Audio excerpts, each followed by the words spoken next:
All right, all right. Welcome everyone to our webinar 5. So if you've been following our series, this is our 5th and last webinar of the Introduction to Research mini-series, which was being hosted by the SNMA Diversity Research Committee. So I'd like to welcome you all. With this webinar today, we're going to be focusing on how to write an abstract, the research promised land. So I'll basically give you guys what's going to happen. Dr. Mitchell saying he can't hear well, so let me turn it up a little bit. All right. Can everybody else hear me okay? Okay. And so right now what we're going to do is we're going to go ahead and get started.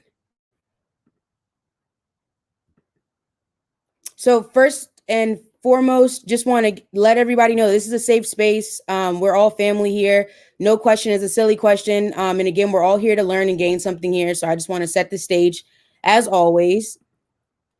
And then just want to give you guys a brief overview of the series.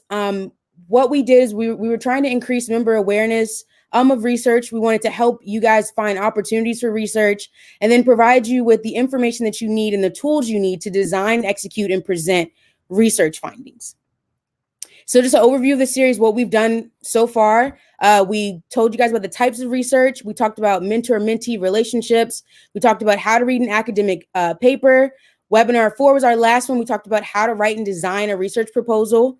Started from the bottom, now we're here. And then now we are at the research promised land of how to write an abstract. So without further ado, I just wanted to give everyone a chance to give you information about this. It's the Wilbur C. Jordan Research Forum, where it's basically an opportunity for you to basically apply the knowledge that you hopefully gained throughout this webinar series. It was introduced about 20 or so years ago. And again, it just gives you an opportunity to display the scientific competence that you've gained throughout your time, either as an undergrad student. A great opportunity for you to have something to put on your medical resume as you begin to apply. And so here's, if you just take out your phone, you can scan the barcode right here in order to get more information. The abstracts were started to be accepted in November 5th, and they will keep going until about January 27th. I was told that it's currently closed just because you have to register to go to SNMA, AMEC, sorry. If you don't know what AMEC is, I encourage you guys to go to www.snma.org to get more information there. But you need to register for AMEC, and then you can apply and put your abstract in to hopefully get approved to be able to display the work that you've focused on. Most of the research is focused on either basic science, clinical science, social science, and obesity or health complications of obesity. So if any of that sounds interesting to you, or you have a project that's focused on those topics, please, please, please, a great opportunity for you to apply and just put something great on your resume. So brief format style. So the lecture is going to be very, very brief tonight because I know you guys want to get to our wonderful panel. But why we do the lectures, we just want to give everybody an opportunity to be up to date. And so we know we have medical students here, as well as undergrad students and some high school students. We want to put everybody on the same page so that when you're learning from the panel, nothing comes as a surprise and you're not lost the whole time. So everybody can get the same amount of information. And then for an hour, we're going to have our panel. So we have some pre-written questions that you all submitted. But at any given point in time, you can also submit questions via social media, and we will be able to display those and answer those with our panel. So without further ado, the goal today is just really want to briefly go over what an abstract is, more so the structure and how to write them. And so as the panelists are saying information like the introduction, significance, you kind of know what they're talking about. And then also the structure of an abstract. So again, very brief. So my learning objectives today are just to demonstrate basic understanding of research abstracts, how to read them and how to select them. And then lastly, I want you to gain an understanding of how to construct a strong research abstract. And so if I've accomplished both of these goals by the end of this brief lecture, then I know that, those are my goals. And so I hope to do that. So there was just a homework check-in. So the entire series we've had homework check-ins just to give everybody information on kind of how to get to this point so that you take a big project and kind of chip away at it over 5 to 6 months. And hopefully you have an outcome or a project now. And so if you've guys been keeping up with us, then right now you should have been doing some research on how to do an abstract. And so hopefully this will be the icing on the cake of what you need to get your abstract or get the work that you've been working on published. Okay. So content of what's more so in a research proposal or more so what's in the abstract. So one, you're going to have your background and significance, you're designing your methods, and then you're going to have your results and your conclusion. And so I'll walk through briefly what goes into each one of these sections and then why it's important in order to do it in this order. So again, as you're publishing your information or as you're displaying this information, so people who do this all the time can clearly know what you were trying to accomplish. Okay, so abstract basics. So one, why is an abstract important? So you probably have heard abstract and you kind of just said, okay, like I know that it's necessary for research. Why an abstract is necessary is because one, it's going to determine whether your work will be published or disseminated. So the first thing that you're going to do when you do a project, and if you want to display your information, hopefully it's going to be to write an abstract. So if you're trying to publish it to a conference and to be able to do a poster presentation, you're going to have to write an abstract, and they're going to judge that abstract for qualities that they're looking for their particular conference. If you're also trying to publish a paper, your abstract's going to be one of the first things that they're going to judge for your paper, because they're going to want to know, okay, what things are going to be accomplished, and then it does the paper check those things off. The second thing is, if you do get the opportunity to present or publish your paper, your readers, that's going to be the first thing that they do. And so several research articles have basically came out that physicians or researchers are really going to jump straight to your abstract. They're going to read through it, maybe not even read the whole abstract. They may read just the background information, the significance, and they may read your conclusion. And that's what they're going to use to determine whether they're going to go farther. And so just having the right things in the right order, you'll be able to convince, one, your reader that you did something that should be read, and then two, how your body of work is contributing to the larger scientific community. Okay. Again, basics that you need to know. So one, there's gonna more than likely be a character and word limit that you're gonna have to be working on when you talk about your abstract. So it's good to have this in mind.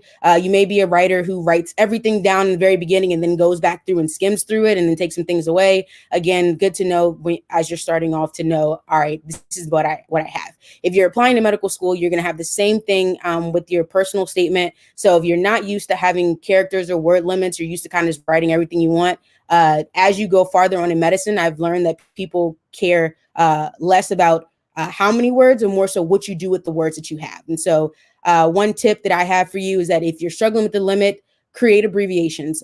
So for example, SNMA, if I'm writing in a paper, I would write Student National Medical Association, parentheses, I'd put SNMA. So that's a way that you can like really just cut that down. Know whether if you're submitting, can you put a table or a picture or a figure in to support your work? That may help you be able to narrow down how many characters you have. Just depends if you can submit that. Third thing I learned the hard way, make sure your title accurately describes the work that you're doing in a digestible format, right? So one title, regression of liver cirrhosis versus using APRI and FIB-4 scores as tools to assess fibrosis regression. So in one title, you have a very vague understanding of what the project is about. But then the second, you know what tools were being used, you know what was being measured, and then you know what the outcome that was being measured. So again, as you're creating your title, I know these things sound very simple, but they can make or break you as you're applying with your abstract. A good abstract will help you make a bomb poster, right? So if you have your abstract, you can put the certain things in certain places and then expand upon them. If your abstract's jacked up, your poster is going to be jacked up, and that's just how it normally goes. And so as you're kind of working through that, you'll kind of be able to see, okay, this makes sense, this doesn't make sense, and then people will follow based on that. And then lastly, check for typos. So something that, again, like I learned the hard way. If you're not checking for typos, someone could read your project and say, hey, there's a typo here, a typo there. They're not serious about their work. I'm not going to spend my time reading it. Again, I found that researchers can be extremely nitpicky. They're looking for reasons not to read versus to read. That, again, my personal opinion. But if you just want to make sure that you're putting together a clean presentation, you want to give your reader more reasons to read it than not to read it. So again, simple stuff here. So background, what's going to go into your background? So first thing you're going to do is you're going to set the stage. So what information do people need to know in order to follow your project, right? This is also a good place for you to bring your reader up to speed on what's in the current literature. So if you've been following, you hopefully will have had an entire literature review, and that you're bringing that literature review, you're bringing in that literature review into like the work that you're using. And so you're not going to quote everything in your background, but you're going to give a little couple tidbits. If this is this project is exploring a gap that most of the projects you looked at only talked about Caucasian health. They didn't talk about Black health at all. And your project's on African Americans. Great. You're filling in the gap, a race gap that other research hasn't done yet. So that flowing into the significance of your project. As you're quoting the research gap, again, highlight what you did, highlight why your project's important in an objective way, but you're just stating the facts. And if another project stated that and you're filling it in, you can quote that there. And I think that that's a great way for you to just segue into somebody who's reading your background to say, okay, this is why I should continue to read, or this is why I should continue to value this project. Third, the aim of the project. So again, a one-liner, you're just setting the stage for what are they going to find out. So if your project's going to be, again, like if it's on liver cirrhosis, you're writing a one-liner. This project explores, the use of these novel tools or these cheap tools in order to explore regression of liver cirrhosis, or where you're tracking something. So again, as you write that in your background, they clearly should know what you're going to do, what information is relevant, and then what they should know going into this as they're assessing whether they can use your project for their future knowledge. So I just wrote here, I really like this this particular abstract, or this particular body of work. It was addressing low colorectal cancer screening in African Americans using focus groups. And so I've used this kind of to set the stage as we talk throughout. And so I just put the background here just to highlight. I broke into the 3 different places that we just talked about. So it talks about who, they have a high burden. That's what you need to know going into this. You need to know where this is filling in the body of knowledge. There's poor screening efforts that have been done before. And so this project, the aim of this is to conduct a focus group in order to determine the preferences for content and mode of dissemination. So once this project is over, you will have fulfilled the aim of that project, or the aim of this study. Okay. So methods. So I use the 4 W's and then the how. So I put the 4 W's here. They seem intuitive, but they're a little nuanced, and I didn't talk about the how here. But I'll explain later.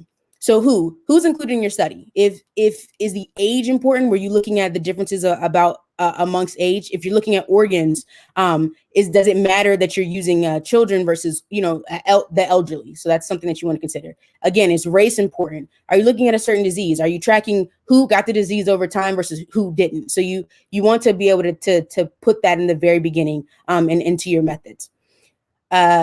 This would also be a good place to talk about the number of people that were recruited. So if you recruited 50 people, that doesn't mean that all 50 people were included in your study, but it means that you recruited the 50 and that you then followed your own inclusion and exclusion criteria that you can talk about probably later in your paper. You probably wouldn't put it here. So what did the participants in the study do, or what did you do? If you used a statistical analysis tool, this may be a good place to say, that you use this. This is the tool that you use. This is how you did what you did. Again, very brief, because you do have word limitations and character limitations. Where? Now, depending on your project, this could be important. So, for example, if you're looking at an urban center, you want to put that because you wouldn't want a physician from a rural area to think that your project's applicable to some work that they may be doing where they are. So again, you're just setting the stage to let your audience know who can use your project. Did it happen in veteran affairs? So if you're using the military is a very unique bubble just because they have unique insurance plans. They're all following kind of under a same system. And so if you're working with military, one, you want to probably write that so that a physician who's in a private practice in another area can know, okay, this happened in veteran affairs. And then for certain researchers, as you continue to do that, you'll understand that the way that veteran affairs do things, maybe it's a little different than how civilian life works. And then 4, when was the study being conducted? So a good rule of thumb I've always found is that data can get old, right? And so you want to let the person know very quickly, right in the beginning, like this data is it's still being used. I conducted this recently. I'm writing this up now. If there was a long time frame in which you did the research, that can hurt you in the long run. So you want to say, hey, I conducted this study from 2017 to 2019. Again, letting the researcher know that the data is fresh, but also you're also letting them know, hey, I did this over a 2-year span period, did this over a 10-year span period. Those type of the years that also go into it, or the months, the time in which you're recruiting can also make a difference, especially for someone who's very seasoned in research or very seasoned in the disease process or whatever you're talking about. So again, very specific up front. So methods here just talked about when the study was conducted. It was at June 2013. It doesn't say when to when, but it does say the time frame. So you kind of know, all right, this happened in 2013. And the study was published in it relatively recently after this, I believe. So a year or so after. And so I'm looking at that as I'm assessing. How many people were recruited? So 45, 75-year-old African Americans. So boom, I know who was recruited. I know how many. I know what the age range for those were. How are they recruited? So again, I see urban veteran affairs system. So I'm already creating some assumptions here, and you're letting your audience know that as well. And then how it was done. So it was a semi-structured interview. Great. I know that it was open-ended solicitation. So I know that, okay, if I'm reading this and I want to do a project similarly, I know that I can use this as well as with the software that was included here. So this was a qualitative study, which is why they use Atlas TI software. If it was a quantitative study, it would tell you a few different things, but it kind of just lets you know, like, okay, I know what I'm reading. I know what I can get out of this. Okay, so I'm hoping this is making sense. And then results. So your results are, you're going to talk about normally the number of participants, right? So again, if you recruited 50 and 45 stayed and they've met the inclusion criteria, great. You write the percentage of people who were actually assessing your project. One, that's letting people know that your sample size.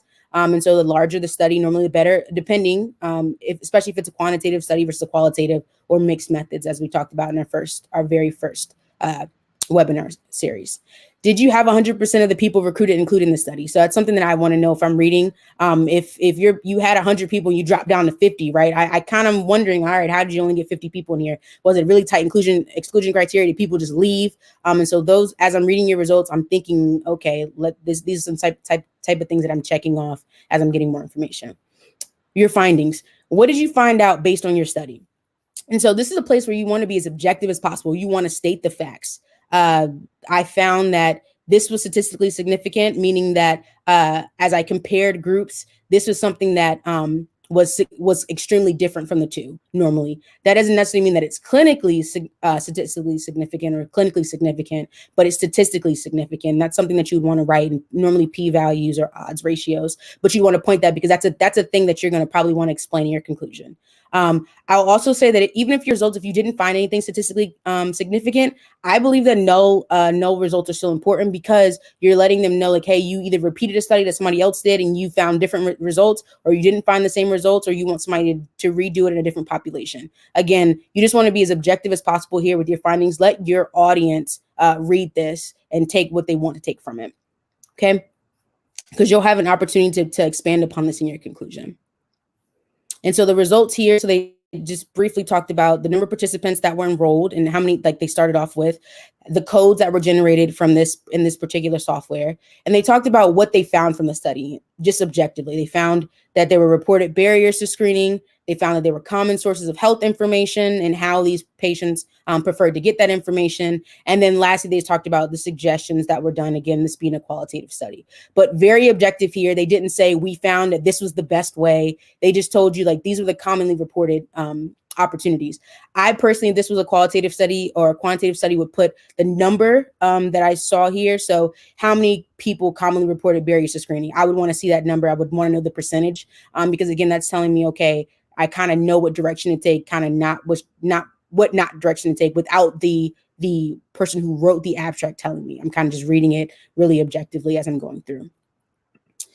And then lastly, probably my favorite is probably the conclusion, right? So the conclusion is where you really get to put your razzle dazzle on in a professional scientific way, but you're letting them know this is why this is important. This is what you should take away. And this is what you can help, like, manipulate what you want them to take away from this. So again, what did your project show based on your expertise? So you found that, this is the best way to disseminate information. Great. This is tried and true based on your results, and this is your personal opinion. So you can write that in your conclusion. What new information did you do this? So if studies before this study added to the value of the scientific research out because there was no conclusion on how to disseminate this information in the African American population. However, this study based on the sample size showed this. again, make sure you answered your research aim. So hopefully your results, everything should be very linear and very stepwise. And so if you said that you want to find what the best way, what the best modality is, you should talk about that was your conclusion. Or if it's inconclusive based on your study, you want to talk about that. But you want to just make sure you check that box, because again, if somebody reads your background and then jumps straight to your conclusion, they may not, they want to make sure, okay, like this was what they found, great. And then I put a question mark here for further studies and limitations. Again, you have a word limit, but you may want to use the opportunity to talk about any limitations. It depends on your principal investigator and how they do things. My principal investigator put it here just because they wanted their reader, as they wrote the abstract, to know, okay, these are things that this is a limitation here. So I worked in the Veteran Affairs office, and so this was again limitations because everybody here was under the same healthcare insurance, and so there were some controls here. There were some hidden variables that were controlled for in my study, but wouldn't be controlled for in a study that had to do with a private insurance or something like that.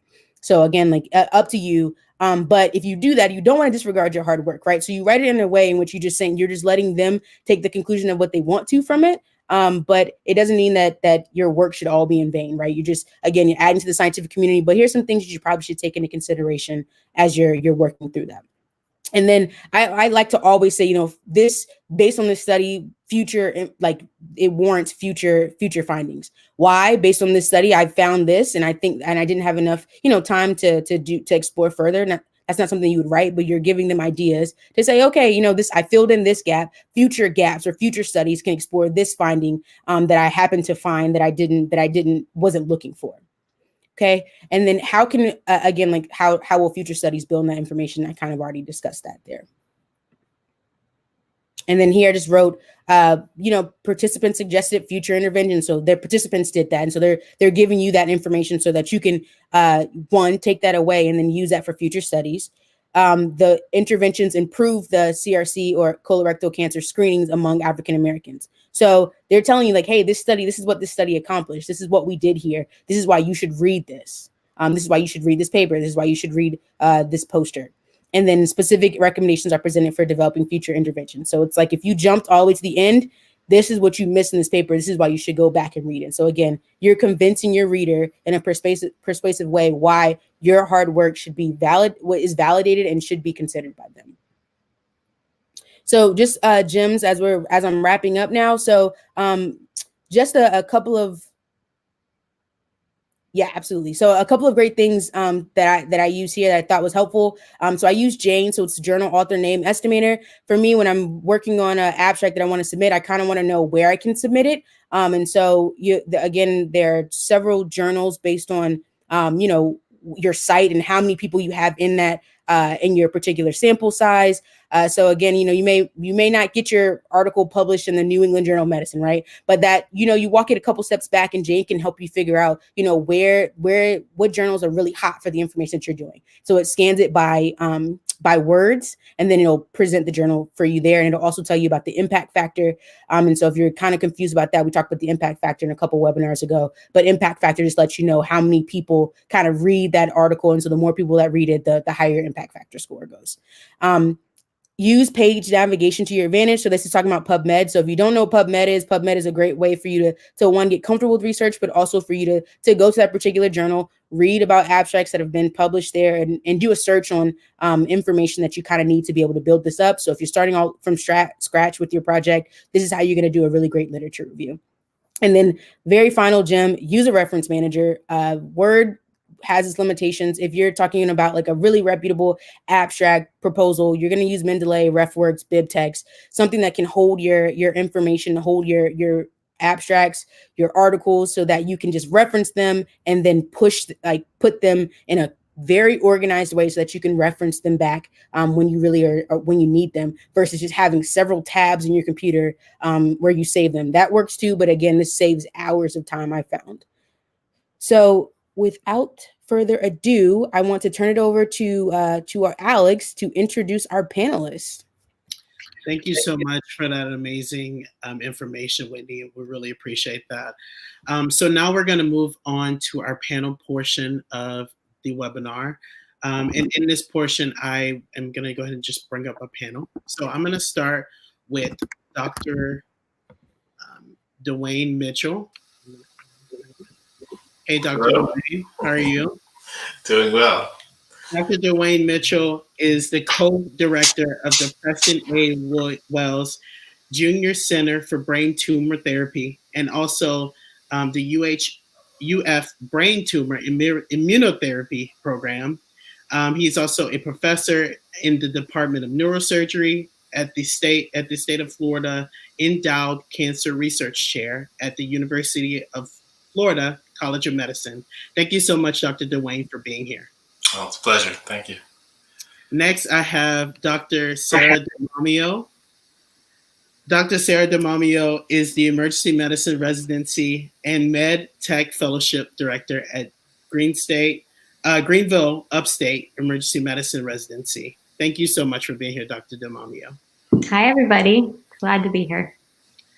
And then finally, we have Akesh, who is a fifth-year MD PhD student at the University of Texas Southwestern Medical Center here in Dallas, Texas. Thank you so much for being here. Yeah, it's great to be here.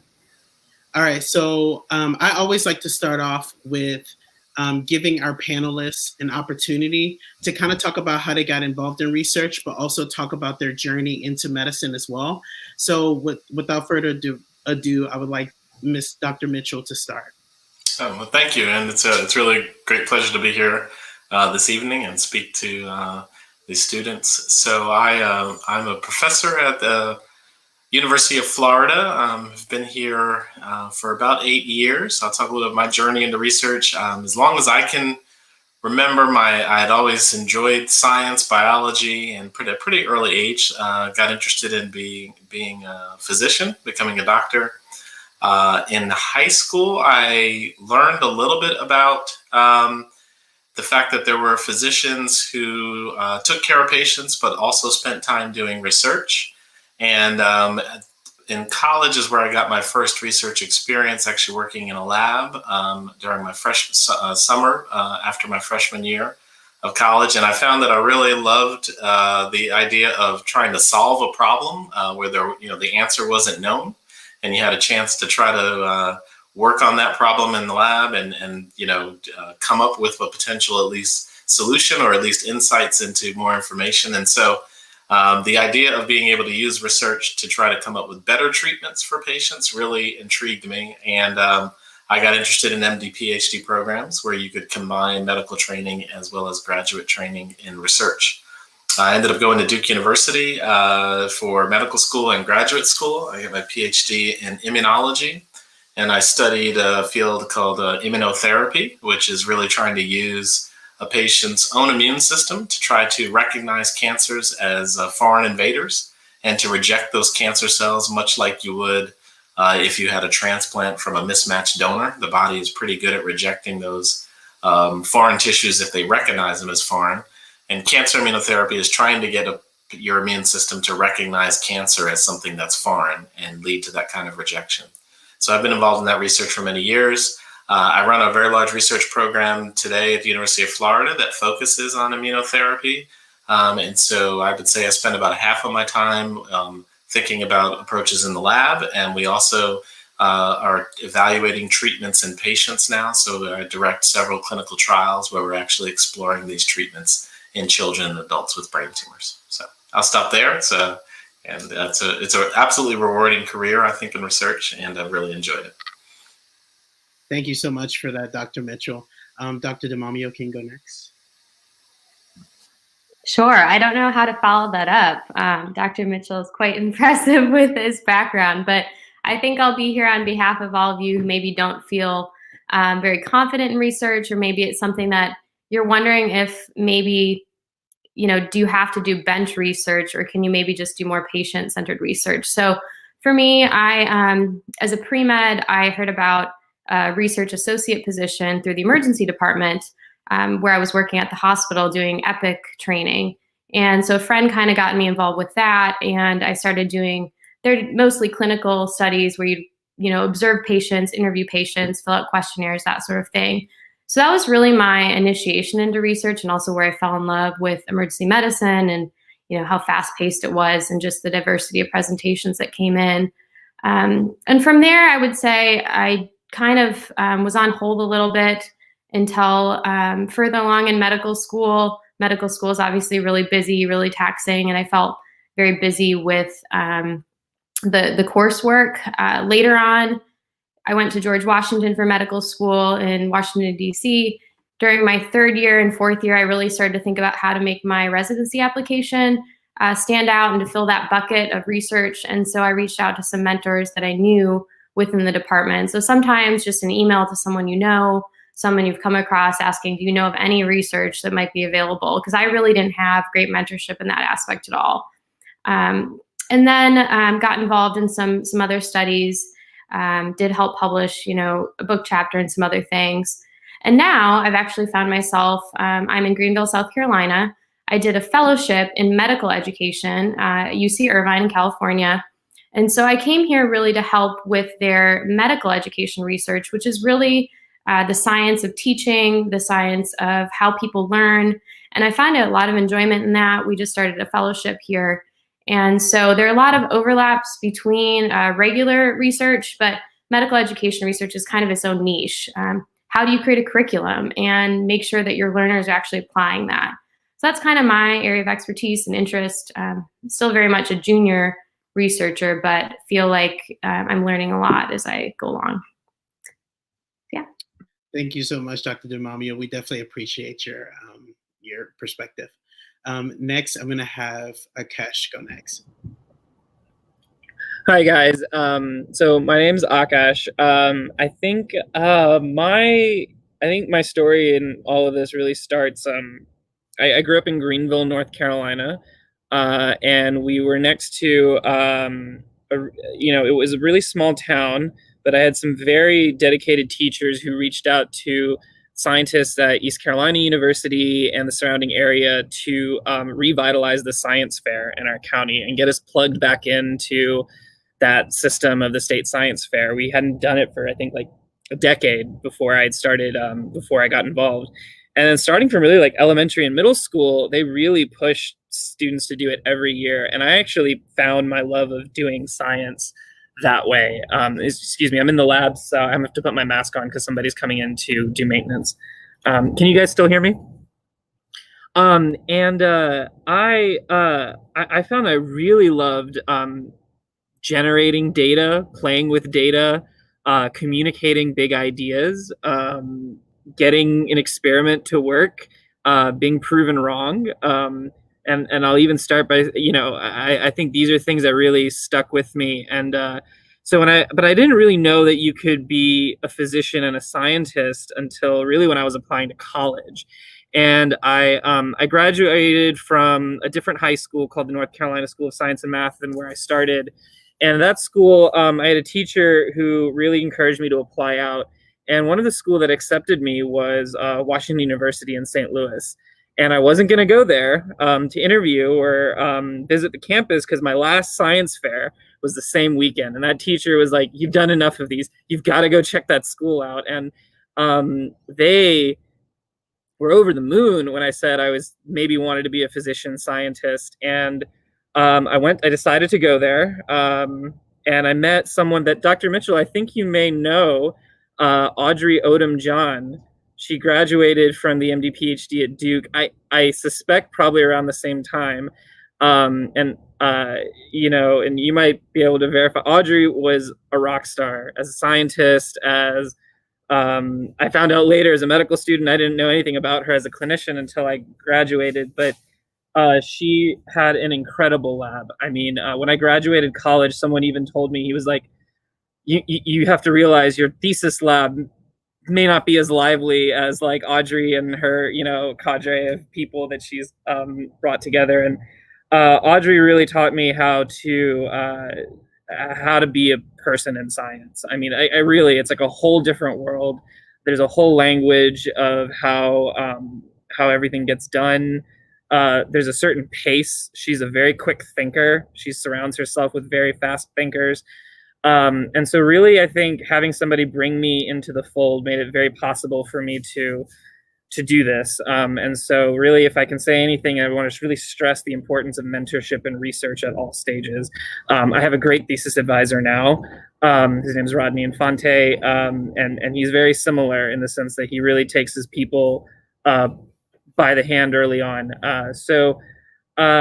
Yeah, if you do decide to do research in medical school, do make sure that medical school is a lot harder to schedule time. So even if you don't want to do a PhD program, there are really look out for those summer programs, those options to take even like a paid master's year, because those will really set you up with like long-term mentorship, which I think is really makes a difference.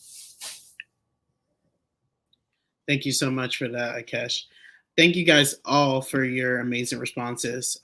So now we're going to just go into a time of really just question and answer. And if anyone has any questions for Facebook or YouTube, you're allowed to just go ahead and comment and ask the questions to our panelists.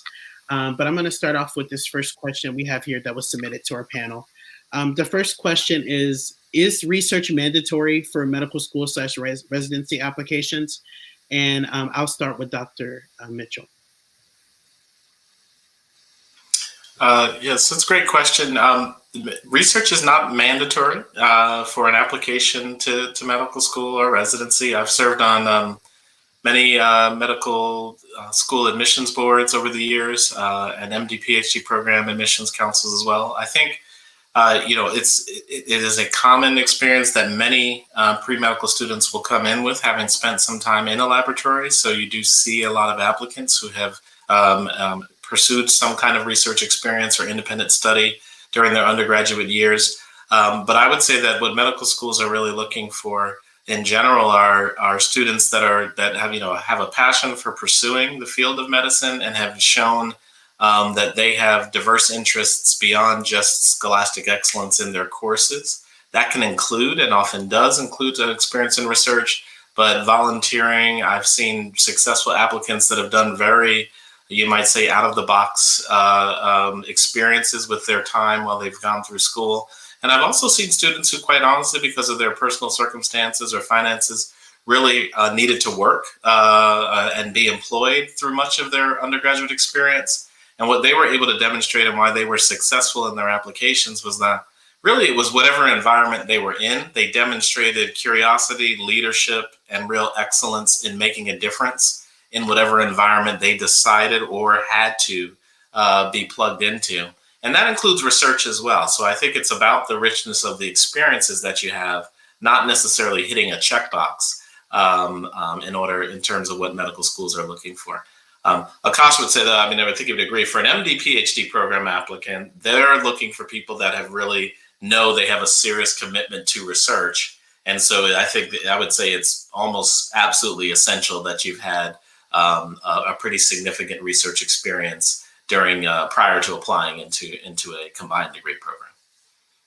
Yeah, I think that's great transition into Akesh. Can you talk a little bit about how important that is? Yeah, that's a lot of the things that I like to bring up, Dr. Mitchell has already brought up, which is, so really take note of all of that. I would add that there's a common question that's also tied with this that I'm just going to go ahead and answer, which is, do I need to be a science major? And the answer is, unless you are applying to an MD PhD program, none of your majors or minors have to be science, STEM at all. If you are specifically applying to an MD PhD program, or you are applying to, there are some of these like combined MD master's programs where they expect you to take a funded year off to do bench science research. Aside from that, is the only situation where one of your degrees needs to be science, math, engineering. But if you're, so I like to say that up front. Regarding MD PhD specifically, what I was told is the difference between somebody who applies MD and someone who applies MD PhD is not just the quantity and quality of the research, but where does it rank on your list of your extracurriculars? There are some students at WashU that were frankly like way more experienced, way smarter than I was, and in a summer they got a paper out. With a decent paper out, and but for me, what somebody told me is that an MD PhD applicant, that's your first, second, and third most important extracurricular activity is the science. Whereas, you know, I did have friends, like I said, who accomplished quite a bit, but it wasn't as important to them. Their service learning activities were the most important, or being an RA was the most important thing for them. That person, even though those people were very, very talented in the lab, decided that they would go the MD route.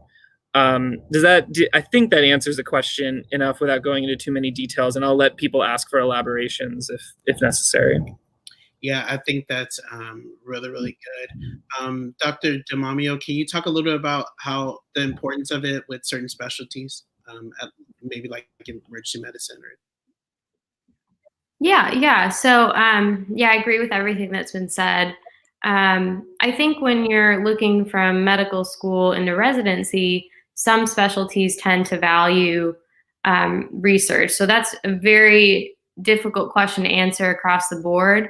You know, in emergency medicine, we are a bit less research focused, but it is very helpful to show that a resident has had some experience. If I review an application and there's really no research experience, or no, at least kind of dabbling in that area, I don't consider it to be a red flag, but it's definitely something that I like to see. Versus if you're, you know, maybe applying to a really competitive orthopedics residency or neurosurgery residency, I'm sure Dr. Mitchell could speak to, it's a bit more important probably to have research under your belt, whether it be clinical or, you know, bench research. But I always like to see it. It just shows that that person is doing something, you know, outside the clinical, outside of their classroom. So, you know, if possible, it's helpful.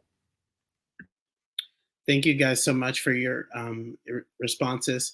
Once again, I want to remind you guys, if you have any questions, to feel free, just make a comment. I'm going to move on to our next question that we have here. So if I'm only interested in clinical medicine, is it important that I understand or participate in research? How about I start with Akesh for this one? So I should clarify that even though I'm 5 years into this program, that means I've only done the first 2 years of medical school. I've done 3 years of graduate school. So the only experience I have beyond being a pre-clerkship, a classroom medical student, is I took my step 1 exam and I did my OB-GYN clerkship. So my clinical experience is, OB-GYN at Parkland is a wonderful, rough experience, and I loved every minute of it, and it was very tough, but it's nothing compared to what the other panelists have. So I'm going to defer entirely to them on this one. Dr. Mitchell. I think, it's probably, I would say, much similar to the prior question. I don't think there are hard, fast requirements. I think Dr. Denio's, prior comment, though, in terms of, people like to see a diversity of experience in your training, and that you've been able to, apply yourself in different environments, learn, ideally understand, so some of the things that you get out of being in a research experience, having had a research experience, is, typically, as you heard with the very great lecture on how to form an abstract, there was a problem of significance, a gap in understanding, and how much did you just appreciate what were the relevant questions and how did you participate in potentially addressing those. So I don't think it's about having a certain amount of research experience or accomplishments, but I do think having that exposure so that you have an understanding during your training of what are some of the really important questions in clinical medicine can be really helpful. And the only other comment I'll make that I think is important to be aware of, I've realized when you're going through your training, even as a medical student and resident, much of what you're exposed to, at least in my own experience, and I think for many students, is lab research, and maybe you've seen some clinical trials or may have been exposed to that.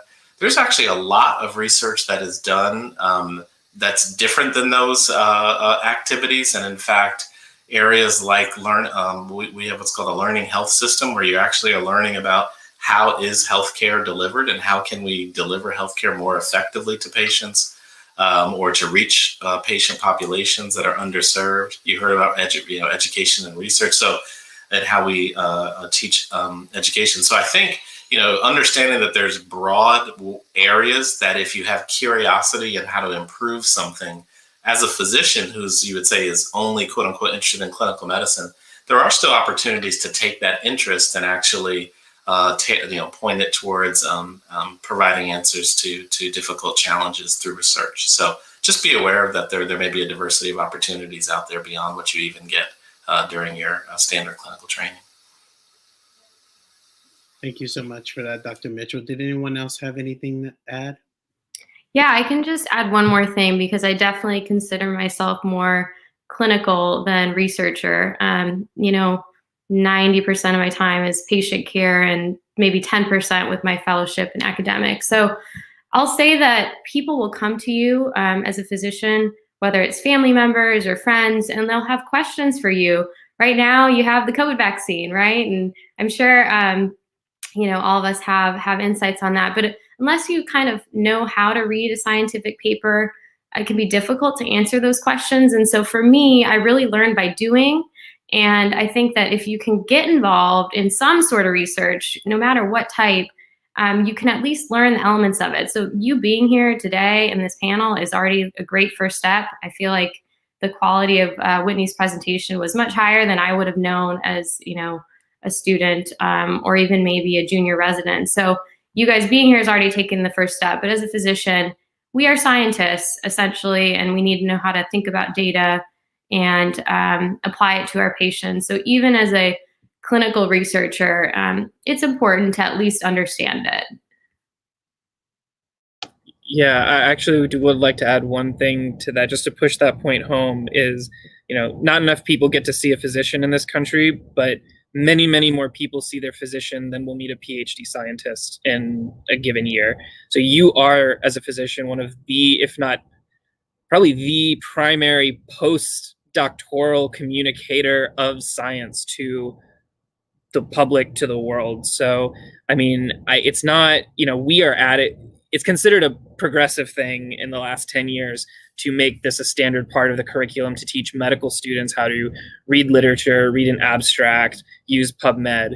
But I honestly think that, I realized once I realized that, and that the COVID has taught me that really every medical student should be able to, if you shouldn't, it doesn't matter if you've learned to generate data, but you should be able to interpret the data coming out. So like with this COVID trial, this is great practice, because if you read that paper and you don't understand, there are great scientists and doctors on Twitter breaking this down, and you can kind of compare, how does my understanding compare to what Dr. Fauci is saying, or whoever the expert is. And that practice does not require a laboratory experience. That practice just really requires staying curious and staying hungry. And when someone gives you a p-value, they're like, wait, what does that actually mean? Just run me through that one more time. And the more times you ask that, eventually you'll become the local statistician in whatever job you're doing. So. Thank you guys so much for that. I think that was great advice. So our next question is specific to people that are just beginning research. So how would you suggest someone that's new to research, medical student, undergrad, etc., tackle an abstract? And I'll start with Dr. DeMamio. Sure. I thought Whitney did a great job in summarizing kind of an abstract. I will say that, it's helpful to know, this is just a logistical thing, like what the guidelines are. If there's certain things that the conference is looking for, or the paper as far as your word limit. But it's always easier, I think, to be lengthy and wordy in writing and harder to be concise.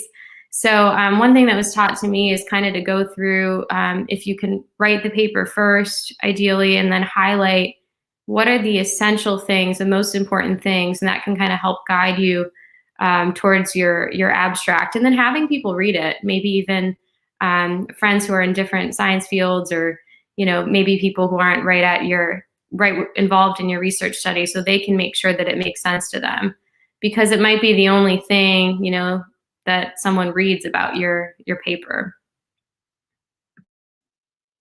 Thank you so much for that, Dr. DeMamio.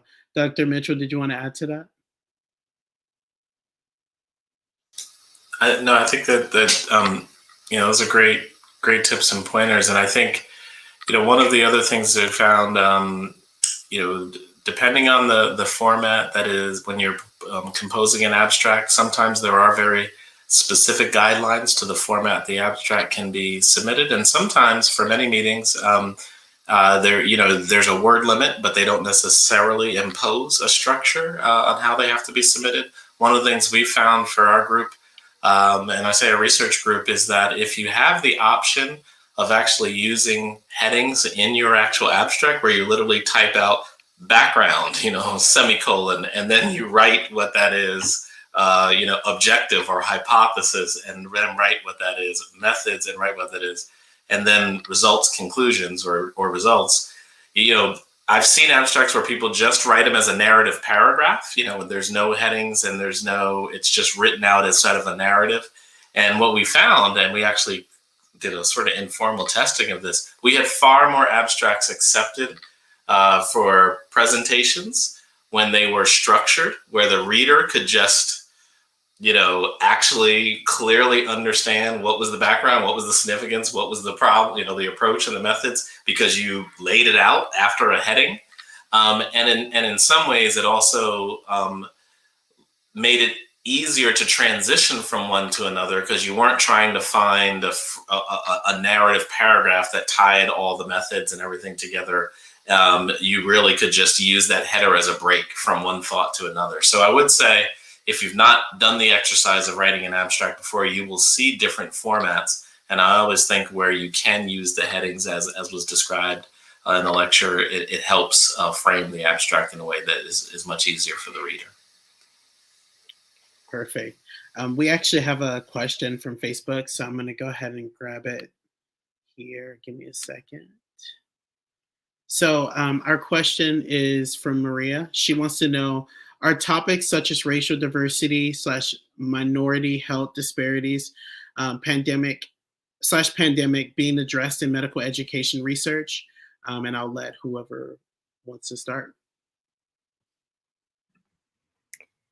I can speak to, I guess, because you noted the med-ed research. We actually have a journal club that I've helped launch with a bunch of different institutions, and some groups are doing some really good research in this field. Some of the groups have, some work to do. But for example, last month we reviewed related to applicants in emergency medicine and different barriers as far as who's accepted to different programs. So this is, I think, an emphasis right now in medical education research that I've seen kind of obviously with recent times, and definitely a lot of good work coming out of it. So the paper that I'm referring to is out of UCSF, and they do a ton of research there in that area. So absolutely, hopefully more. Yeah, and I might would add that. So I would agree. There's a lot that's being done in this space, and a lot more emphasis in that recently. At the University of Florida, we've I right before COVID hit, stepped into a new role directing our clinical and translational science institute that kind of oversees our research endeavors, as well as education and training for the MD PhD program, as well as the health translational research, healthcare force, and community engagement. A big part of that has been focusing on health equity and trying to understand what are the barriers that prevent having equal access and equal delivery and equal outcomes in terms of healthcare along racial and socioeconomic barriers. And then with the real with the COVID pandemic, I think that's just exacerbated what we knew were underlying challenges, but obviously the pandemic really brought to the forefront how that does impact communities disproportionately with respect to race. And so we've had a university-wide focus on racial equity, social justice. The university spearheaded even a institutionally funded research proposal that went out campus-wide for people to submit research ideas on how they might address some of these issues. And so we're leading one that's focused on minority researchers and actual the experiences of underrepresented faculty through sharing their experiences and studying some of the barriers and characteristics of resilience that have resulted in success for those underrepresented researchers. So there's a lot being done and a lot of expanding opportunities and emphasis on those issues. It's a great question.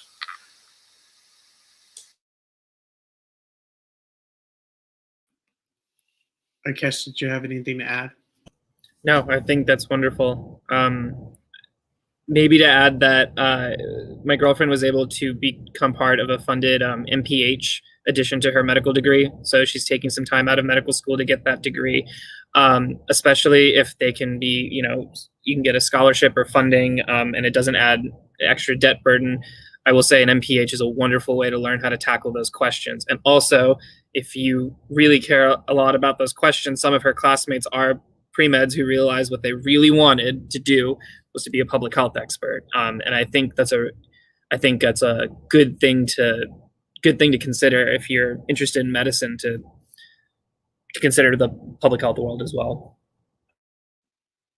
Thank you guys so much for that feedback. And thank you for the question, Marie. So I have another question here. As a medical student concerned about residency applications, is it important that I become a first author on an abstract, or is it okay if I'm a third or second? And I'll start with Dr. Mitchell.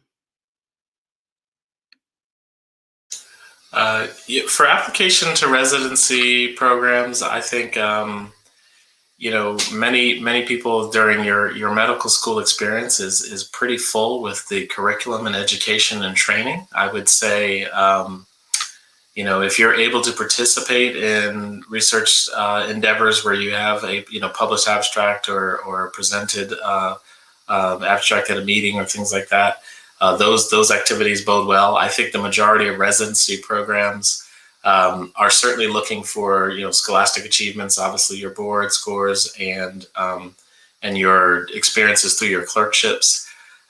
I interview many of the residents that come through for our or meet them as they come through for our neurosurgery residency, and certainly several have had some exposure to research in their undergraduate years or medical school years, but the majority, I wouldn't say, have first author publications out of medical school. It's the time to do that is somewhat limited. And there are a few curriculum that provide enough time for students to really drive a project to completion as first authors. So I don't think the majority that I've seen have that experience from their medical school years.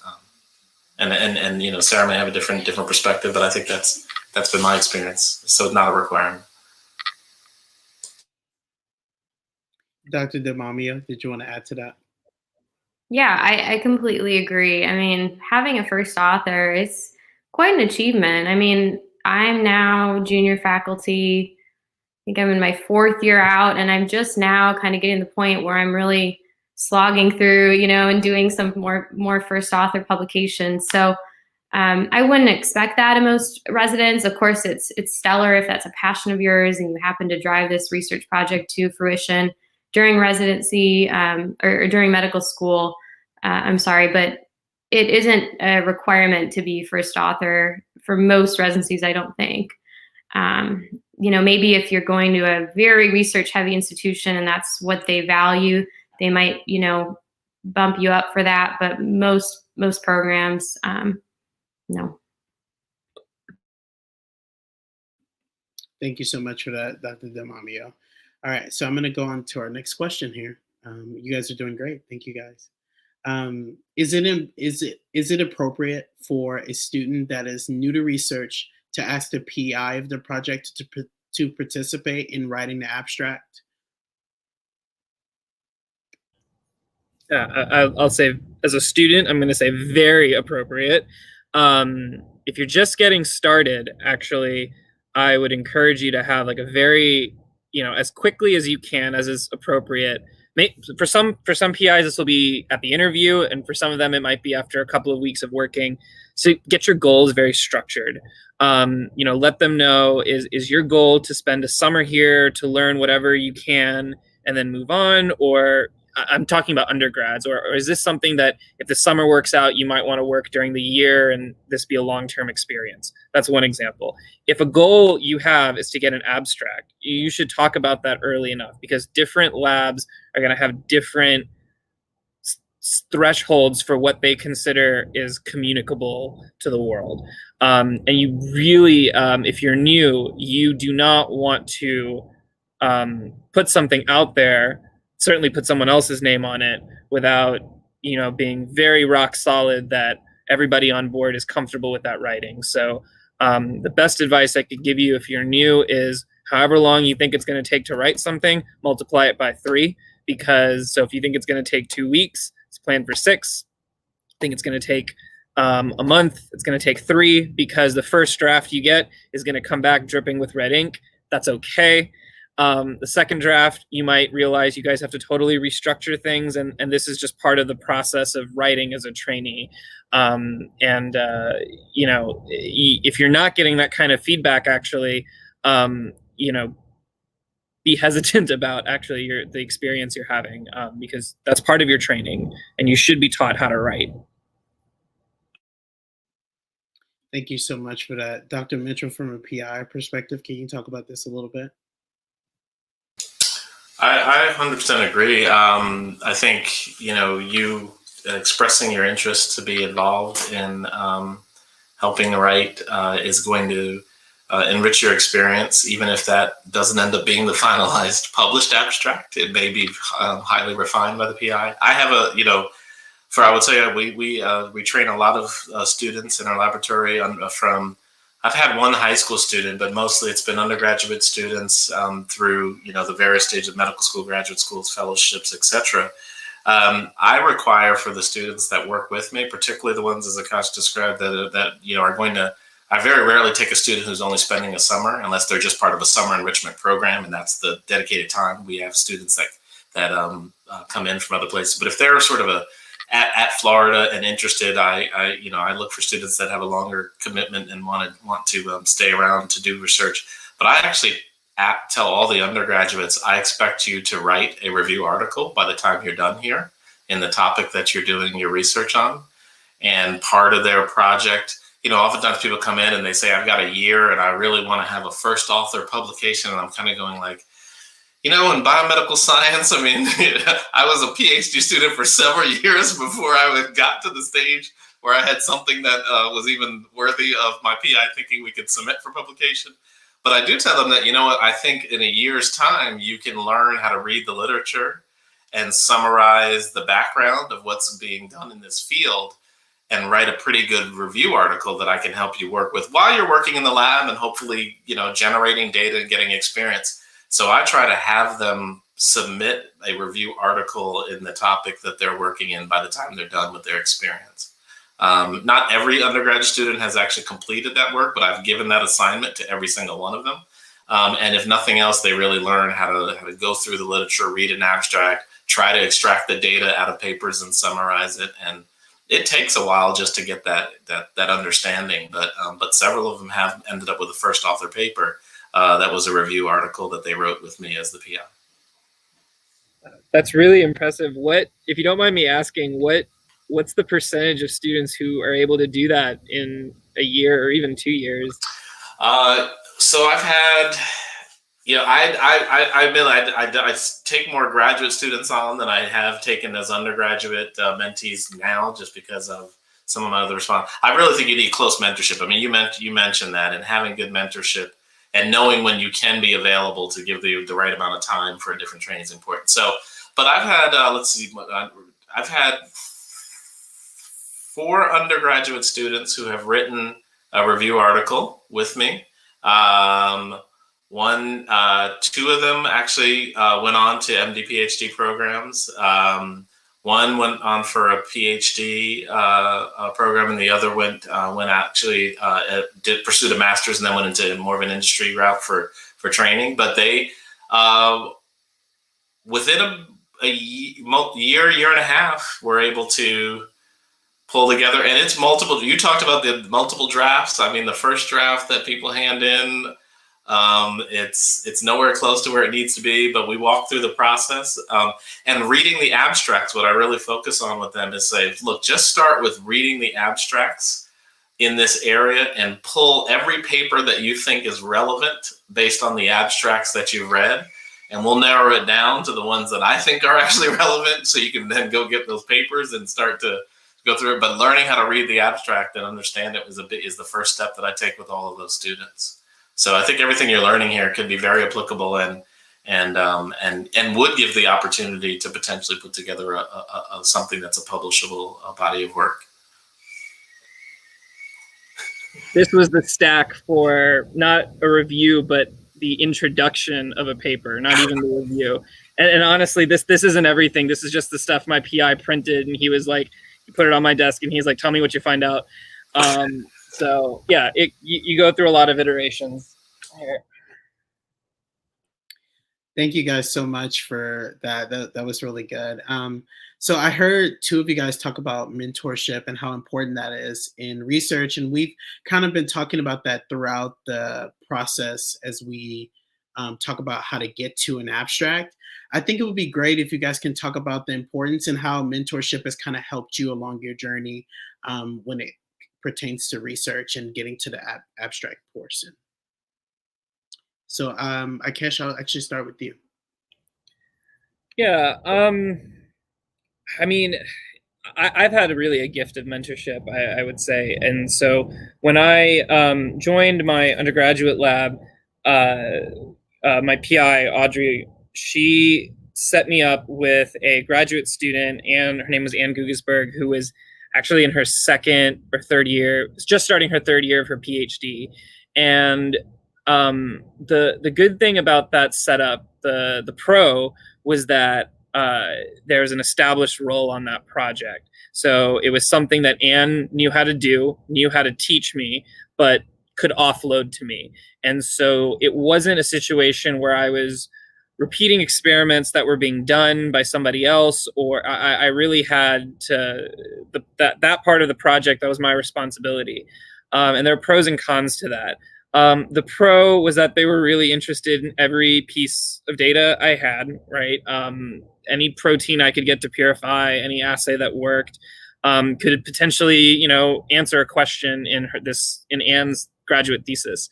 The cons of that is that it actually took me until graduate school to kind of, there's a lot of playing around with things.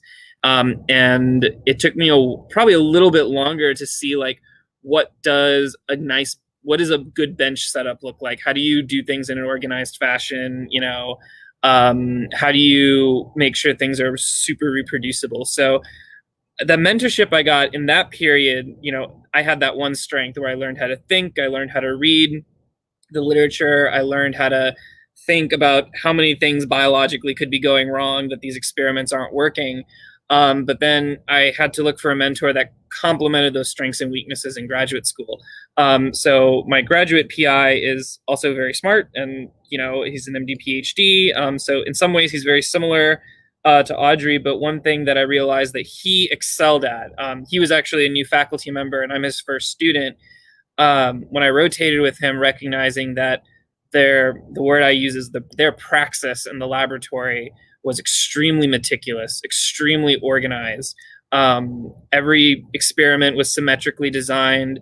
The data controls are always black and the treatments are always red or blue. Like the cautiousness and carefulness is sort of the thing I learned here. So I guess what I'd emphasize is, you're not going to learn everything from every mentor, but you want to learn as much as you can from each person at each step.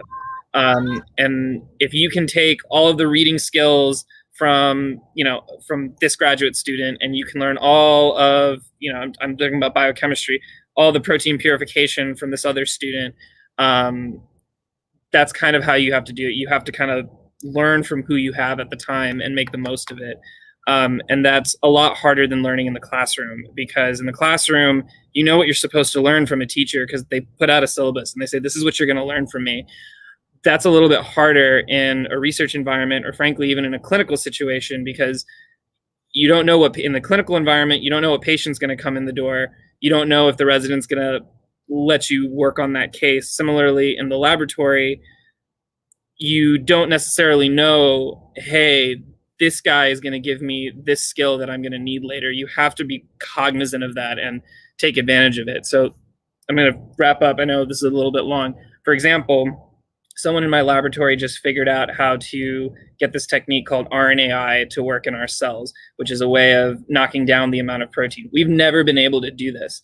So I had a lot of other plans this week, and they're all literally in the freezer because we're going to try to make sure that I know how to do this, because this will change my project. This will change the direction of my education. That guy is not actually my mentor. He's an assistant instructor in the department, but I'm going to have to make myself,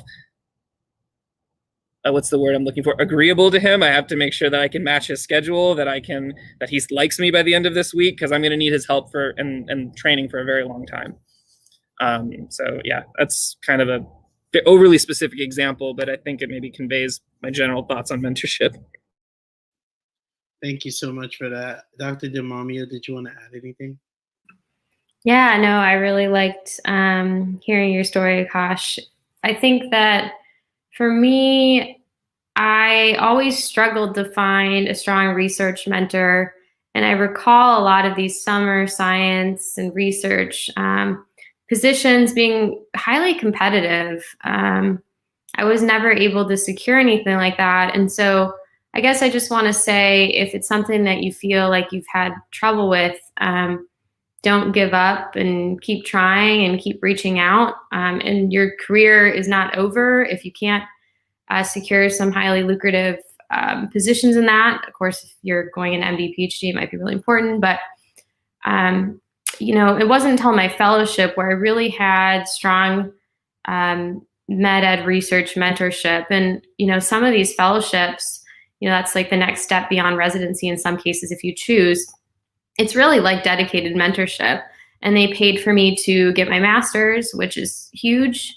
So I'm currently, just finishing up my master's, and one whole section of the master's is a research track. So, this isn't necessarily easy or intuitive, and it's okay to just kind of keep working at it. But I will say that being involved in any sort of research project is just so helpful in seeing like how that person thinks about it and how they organize it. Like nowadays, a lot of stuff is online, and how do you search through PubMed? I mean, there's so many places you can look for articles.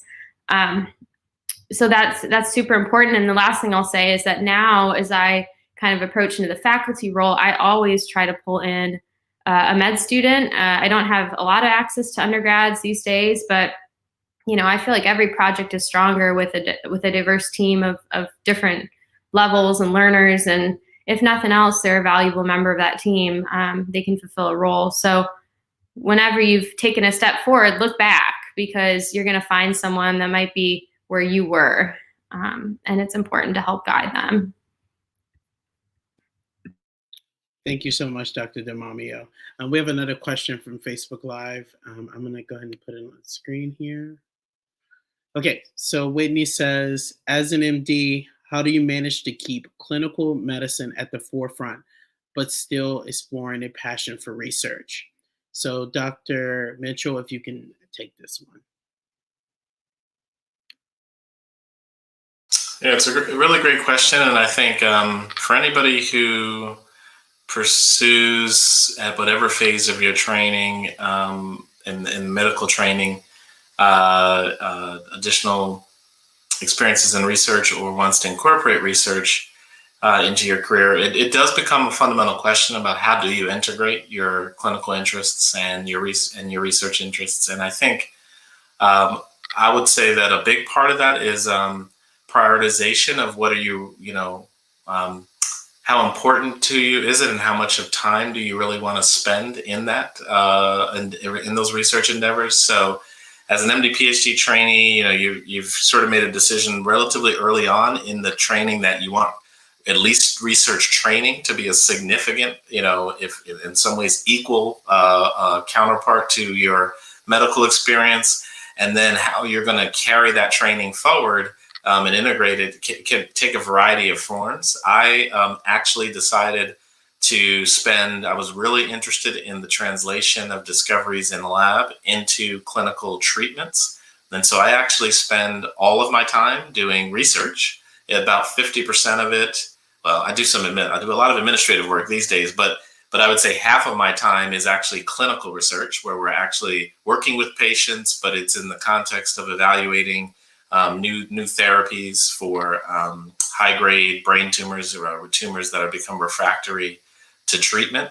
And the other half of my time is in laboratory research. So I chose to keep my clinical engagement, but it was in the form of clinical research.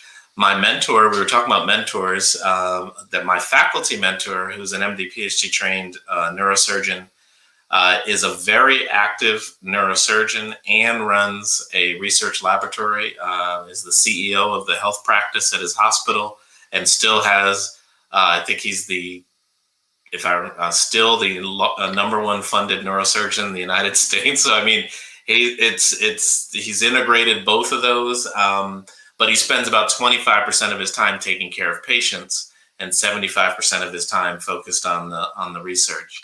And then I know others who are at the other end of that. Even though they've integrated that training, they use that training, even if they pursued a PhD, to help direct questions that they're focused in the clinical arena, but they spend most of their time taking care of patients. So I think that's a long answer, but I think you can prioritize how you'd like to integrate it and how much time you envision wanting to spend.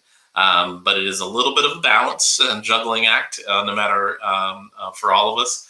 But if you're pursuing medicine or science or research, you're pretty passionate to committed to your professional career. So I think it's a matter of understanding you have a lot of options of how you can do that. Did any of our other panelists want to add anything?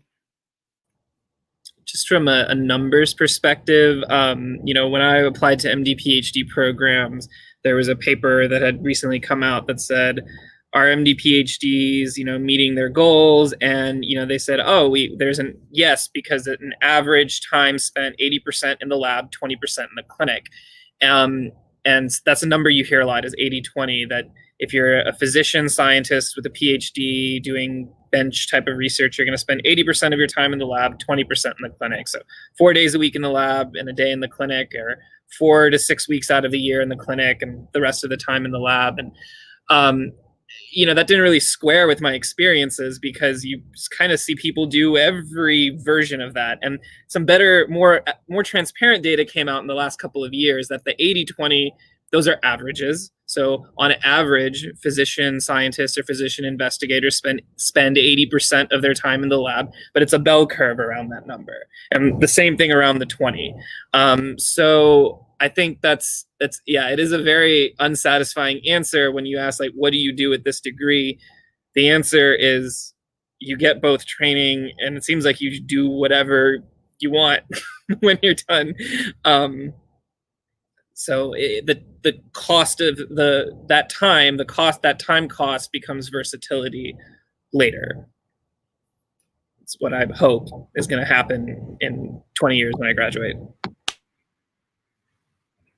Yeah, a good answer is it depends. And I think too, as any sort of medical student or resident or faculty, you're gonna kind of test and trial and see, go with your own path.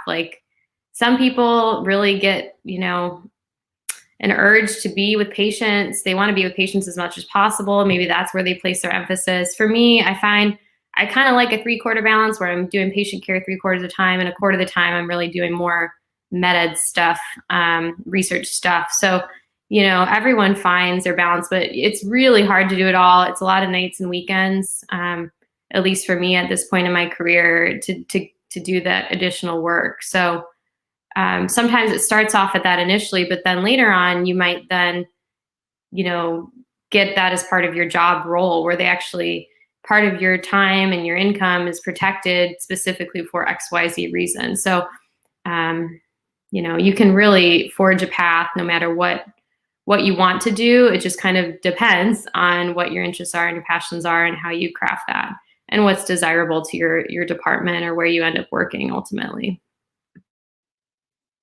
Okay, thank you guys so much for your time. I want to end on this note. So, our national president actually said this to Dr. DeMamio. Thank you so much for the feedback about looking back and how important that is. And so I always like to end with having our panelists look back and just give students a piece of advice, especially with everything going on in the world. It's just good to just hear from you guys about whatever it is. So I like to just end with you being able to give a piece of advice. And so I'm going to start with Dr. Mitchell.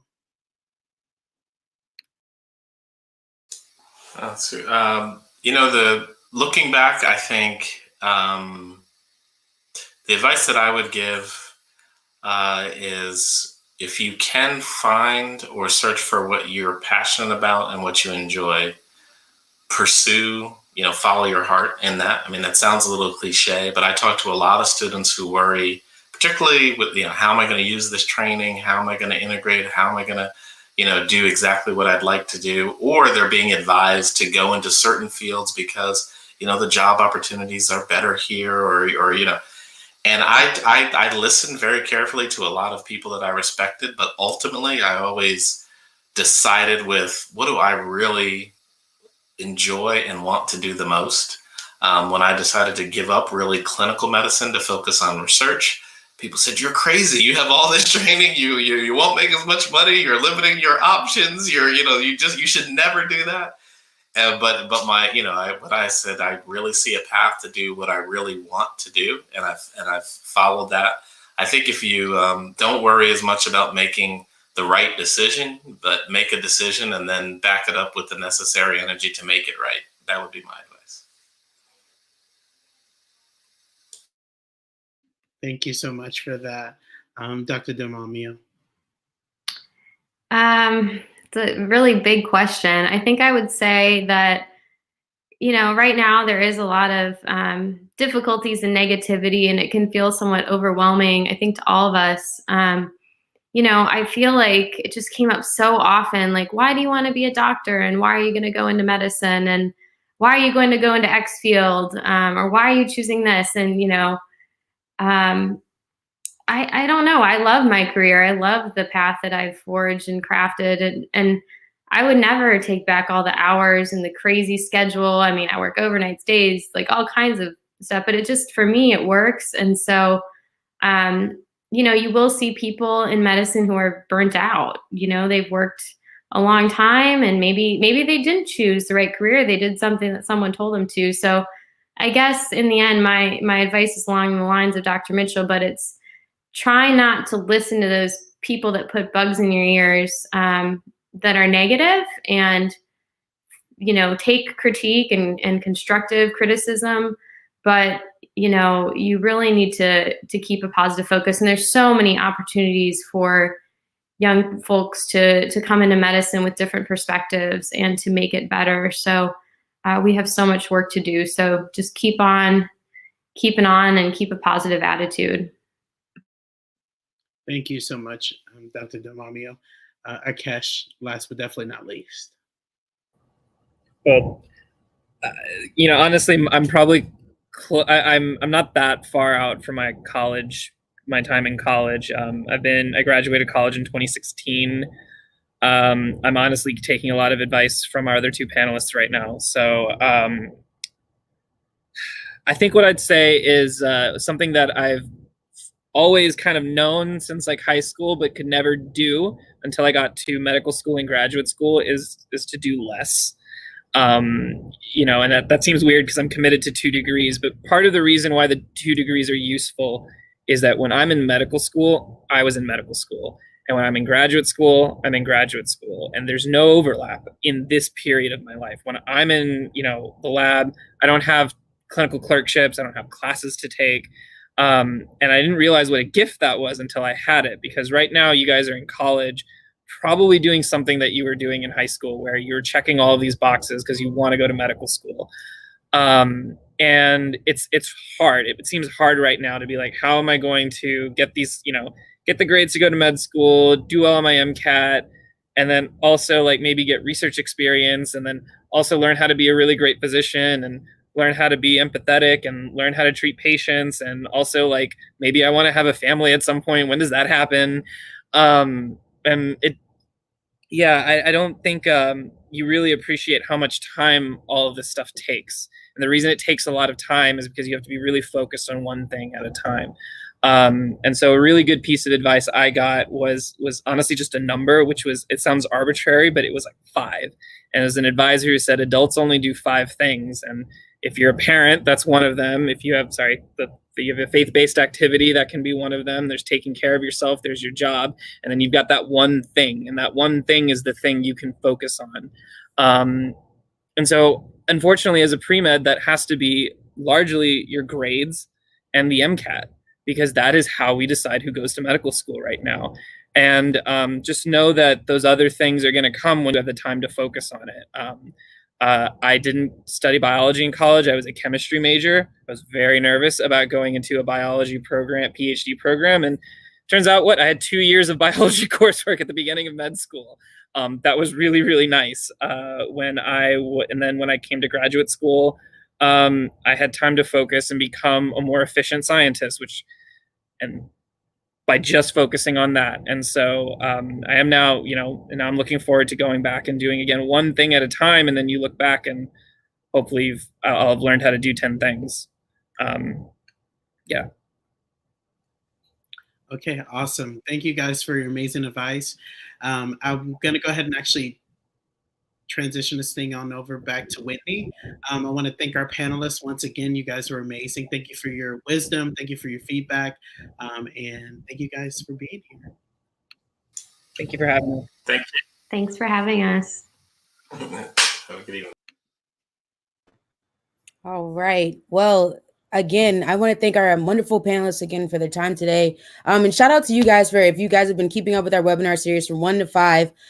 This concludes our Introduction to Research webinar series. I hope that you've enjoyed this series so far, that you've gained some new information. I mean, if you missed any parts of the series, you can look back on the SMA YouTube page or our channel to see what you've missed. I also want to let you guys, just a reminder for the Wilbert C. Jordan Research Forum.